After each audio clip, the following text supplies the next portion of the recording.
साहब ये मधुमक्खी मुझे डंक मार सकती है पर मनुष्य को कैसे पहचानोगे? तो शिव महापुराण की कथा एक बात बहुत सुंदर कहती है कि जितने विषैली हैं मधुमक्खी शंकर जी के पास,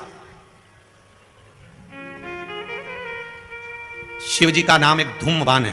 क्या नाम है? धूमवान। माता पार्वती का नाम एक धूमावती, जिनके पास में मधुमक्खी ढेर, पूरे शरीर के आसपास में मधुमक्खी मधुमक्खी है धूमावती के।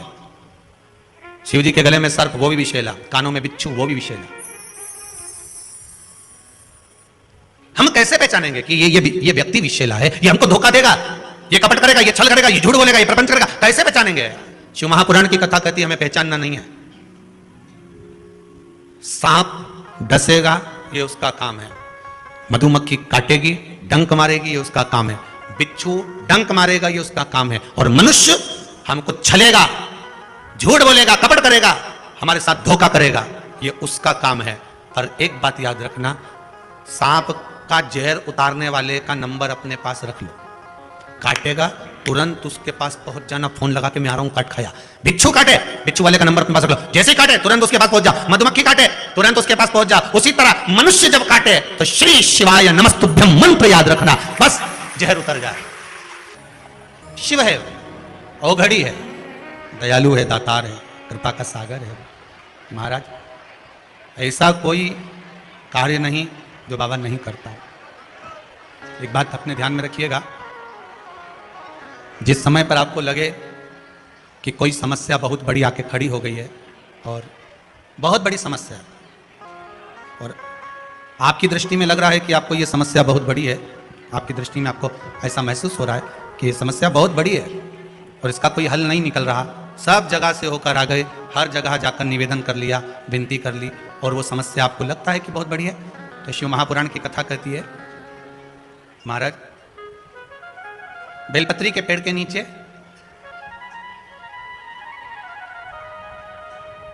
एक छोटा सा शिवलिंग का निर्माण करो। काय का निर्माण करना है? शिवलिंग का। अब बेलपत्री के पेड़ के नीचे आप अगर सोचो कि भाई मैं ब्राह्मण हूं, सफेद मिट्टी का शिवलिंग बनाना है, क्षत्रिय हूं, लाल मिट्टी का शिवलिंग बनाना है, या वैश्य हूं, पीली मिट्टी का शिवलिंग बनाना है, या शूद्र हूं तो काली मिट्टी का शिवलिंग का निर्माण। अगर आप घर में शिवलिंग का निर्माण कर रहे हो तो आपको वर्ण देखकर मिट्टी लेना है कि हम ब्राह्मण है तो सफेद मिट्टी का शिवलिंग बना ले, वैश्य है पीली मिट्टी का बना ले, क्षत्रिय है लाल मिट्टी का बना ले, शूद्र है तो काली मिट्टी का बना ले। पर अगर कोई समस्या बड़ी विकट है और आपको लगता है कि इसका कोई हल नजर नहीं आ रहा, इसका कोई हल ही नहीं दिख रहा है, और ऐसा लग रहा है कि ये उलझते जा रही है गुत्थी, अब सुलझना नहीं है, अब उलझते गए उलझते गए उलझते गए, और लगे कि अब ये सुलझना नहीं है, और अब ये कोई, हमने जितनों को बोला कोई नहीं सुलझा सका, हमने बहुत सोर्स फोर्स सब लगा लिया, तब एक बेलपत्री के पेड़ के नीचे या तो सोमवार को, या सोमवार की अष्टमी पड़े उस दिन, या फिर प्रदोष के दिन, प्रदोष काल में, प्रदोष काल शिवलिंग का निर्माण कर लो। और महाराज 5 सफेद फूल, थोड़ी सी काली तिल, एक यज्ञोपवीत, पंचामृत स्नान कराने के बाद बाबा को समर्पित कर कर, बाबा से निवेदन कर कर, घी का दिया लगाकर विनती कर कर, उस शिवलिंग से निवेदन कर कर बाबा को अर्ध परिक्रमा देना है बेलपत्री की। कितनी परिक्रमा देना है? आधी परिक्रमा बेलपत्री की। आधी परिक्रमा कैसे? जैसे शिवलिंग का निर्माण आपने यहां करा तो सामने बैठकर अगर आप उठे हो तो आधा बेलपत्र के पीछे जाना और वापस लौट कर आ जाना, पूर्ण परिक्रमा नहीं, अर्ध परिक्रमा कर कर शिवलिंग को नमन कर कर, दीप जब ठंडा हो जाए शिवलिंग को उठाकर निवेदन कर कर विश्राम कर दीजिए। उस कार्य को बोलकर शिवलिंग को जल में विसर्जन करना। कौन सा कार्य? जो सब दूर से आप हार गए और लगा कि अब इसके सिवाय कोई सार तत्व नहीं है, तब करना ये उपाय, तब करिए इस उपाय। बाबा से निवेदन कर कर आओ। मुझे विश्वास है ज्यादा से ज्यादा अगर समय मेरे बाबा ने लिया ना तो 2 महीना, 1.5 महीना, 2.5 महीना, इससे ज्यादा नहीं लेगा, बाबा कार्य सफल कर ही देगा। विश्वास रखकर शिव की आराधना कर, करुणा सागर शंकर है। विश्वास रखकर आपने अगर भाव प्रकट कर, कोई भी उपाय आप कर रहे हैं उसमें आपकी विश्वासता होना चाहिए, उसमें आपका भरोसा होना चाहिए, उसमें आपकी दृढ़ता होना चाहिए।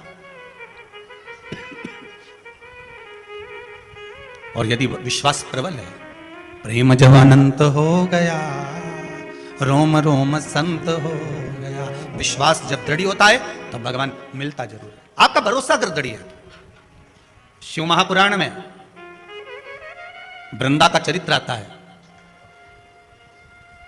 जलंधर के जब प्राण छूटते हैं, वृंदा जब रोती है, भगवान से कहती है कि आपने मेरा सात्वित्व डिगा दिया और मैंने आप पर विश्वास करा था,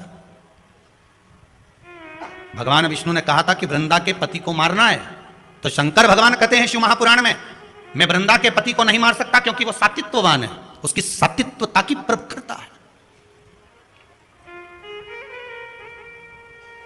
और किसी भी रूप में प्रखरता रहे, अगर आपकी दृढ़ता, आपका विश्वास अगर प्रबल है, तो दुनिया में कौन बाल बक्का करेगा।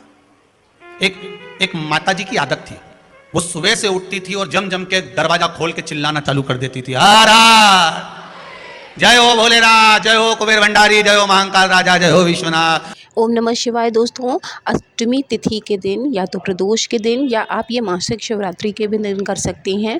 पार्थिव शिवलिंग बनाइए बेलपत्री के पेड़ के नीचे, उसके बाद बेलपत्र के साथ ही उनको स्नान कराइए महादेव को, और उसके बाद तिल चढ़ाइए महादेव को और अपनी मनोकामना कहिए। और अंत में बेल के पेड़ की, जिस पेड़ के नीचे आपने पार्थिव शिवलिंग का निर्माण किया है, उस पेड़ की आधी परिक्रमा करके आपको अपनी मनोकामना कहते हुए भगवान का स्मरण करना है और उसके बाद आपको मंदिर से वापस आ जाना है।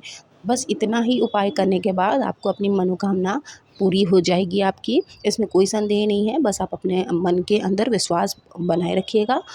और आई होप कि आपके लिए वीडियो बहुत यूज़फुल रही होगी। वीडियो अच्छी लगे तो प्लीज़ चैनल को सब्सक्राइब कीजिएगा, साथ ही वीडियो को लाइक और शेयर करना ना भूलें, ताकि हम आपके लिए ऐसी ही वीडियोज़ लेकर आते रहें।